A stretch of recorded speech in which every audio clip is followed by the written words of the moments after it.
Assalamualaikum warahmatullahi wabarakatuh. Perkenalkan, nama saya Afelia Nurutbi Azhara. Saya berasal dari D3 Perhotelan.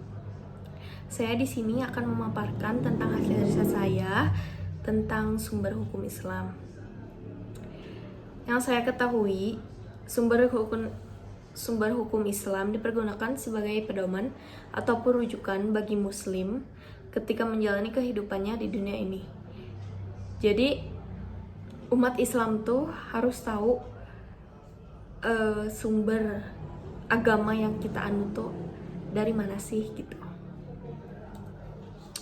Sumber hukum Islam itu terbagi menjadi 4. Yang pertama ada Al-Quran, yang kedua ada ijma, yang ketiga ada hadis, dan yang keempat ada qiyas. Al-Quran, yang pertama ada Al-Quran. Al-Quran itu dibagi menjadi 2, yaitu secara bahasa juga secara terminologi.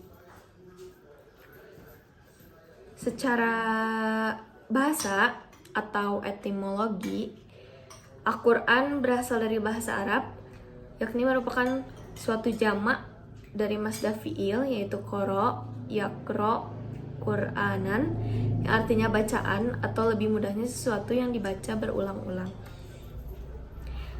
Juga ada Al-Quran secara terminologi.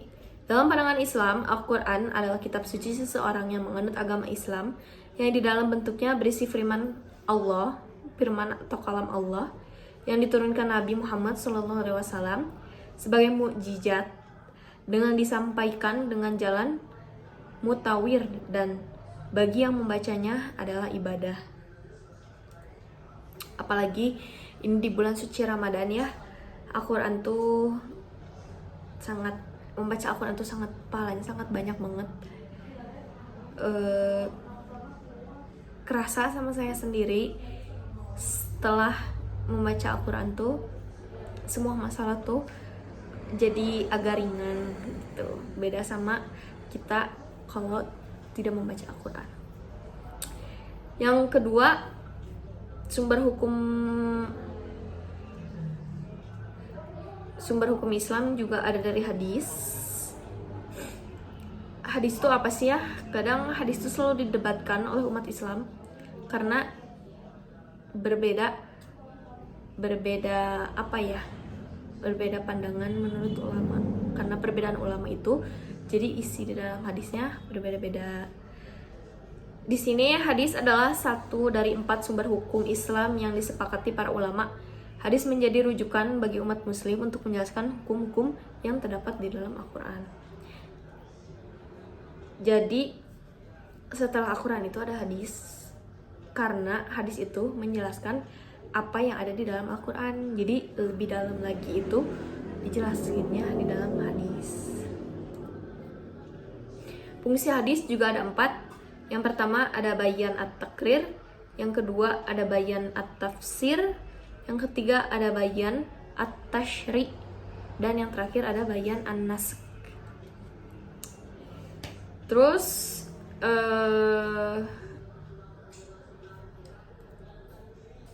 sumber hukum Islam yang ketiga itu ada ijma. Ijma berasal dari Arab yang berarti konsensus.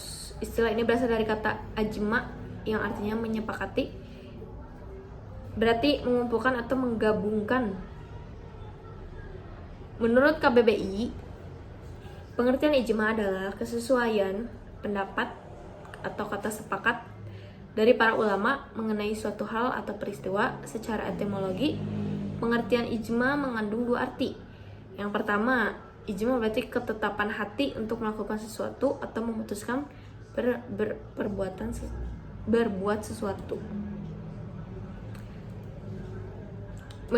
Pengertian ijma menurut para ulama itu ulamanya cuman ada 2 ya, yaitu Imam Ghazali. Menurut Imam Ghazali, ijma adalah kesepakatan umat Muhammad secara khusus atas suatu urusan agama. Dan menurut Imam Hamdali, ijma adalah kesepakatan sejumlah ahlul hal wa al-aqd, para ahli yang berkompeten mengurusi umat dari umat Muhammad pada suatu masa atas hukum suatu kasus. Dan yang terakhir, sumber hukum Islam itu ada kias. Kias sendiri secara bahasa adalah tindakan mengukur sesuatu yang kemudian dinamakan, sedangkan secara istilah kias adalah penetapan hukum pada suatu perbuatan yang saat itu belum ada ketentuannya dan kemudian didasarkan dengan yang sudah ada ketentuannya. Secara umum, kias ini terbagi menjadi 3. Ada kias ilat yang terbagi lagi menjadi 2. Kias jali dan kias khafi. Lalu yang kedua ada kias dalalah dan yang terakhir adalah kias sobah.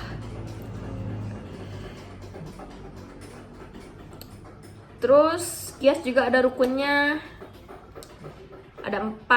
Yang pertama as-sahal. As-sahal adalah kasus lama yang sudah ada ketetapan hukumnya baik dalam nas maupun ijma. As-sahal sering disebut sebagai musyabah bi atau yang diserupai dan makis alaih atau tempat mengkias. Dalam arti sederhana, as-sahal adalah kasus yang akan digunakan sebagai ukuran atau pembanding. Oh, jadi kias itu ada pembanding. Terus yang kedua ada fara'u, adalah kasus yang akan dicari hukumnya atau disamakan dengan kasus yang sudah ada hukumnya. Oh, jadi kita tuh ada kasus terus disamakan hukumnya. Gitu, mungkin. Terus yang ketiga ada hukum as-sahal. Adalah hukum syara yang ditetapkan oleh nas dan dikehendaki untuk menetapkan hukum terhadap fara'u. Dan yang terakhir ada ilat. Secara bahasa, ilat dapat diartikan sebagai hujjah atau alasan. Ilat menjadi landasan dalam hukum as-sahal. Dalam pengertian lain, ilat disebut juga dengan kemaslahatan yang diperhatikan syara'. Ilah inilah yang menjadi salah satu pertimbangan dalam melakukan kias. Terima kasih. Cukup sekian presentasi dari saya. Mohon maaf bila ada salah kata dan juga salah-salah materi. Assalamualaikum warahmatullahi wabarakatuh.